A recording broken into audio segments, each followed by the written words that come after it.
Hey guys, this is John Lee Hilliard from JT's Vending. Just wanted to come to you today with just a simple message for the beginning of 2024 that if you always do what you have always done, then you will always be where you have always been. And I learned that from my 7th grade summer school English teacher. When I was being a class clown and acting up. And, it stuck with me. It's been with me since 7th grade summer school. And I'm 38 years old.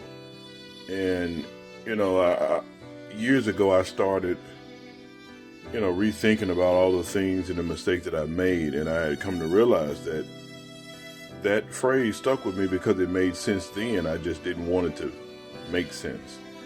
And it rings true today at 38 years old.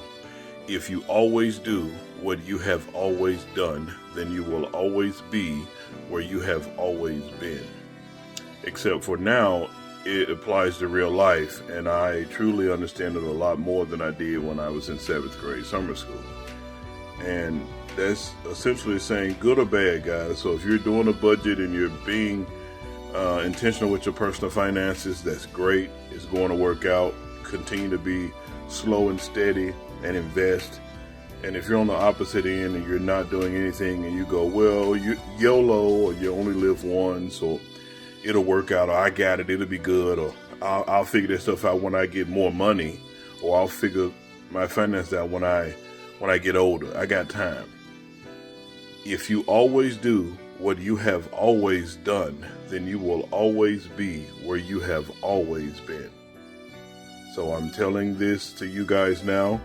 So it might ring true for some. For most you might understand what I'm saying.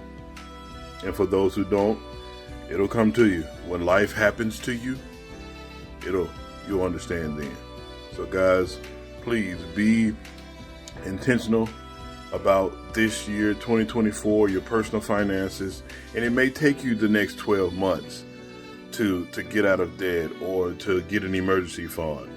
But that 12 months will not only help you get better with your finances, but it will also shape the remainder of your life and how you handle money. So, I'm not the most educated, but I do believe that handling money is about 20% head knowledge and about 80% personal behavior. So if you can change your behavior with money, you almost there. Close to winning if you can change your spending habits and changing the way you think about money and the things that you purchase and how you purchase things. So thank you so much, guys. Be blessed in 2024. Au revoir. À bientôt. À la prochaine for those of my French-speaking friends. Au revoir.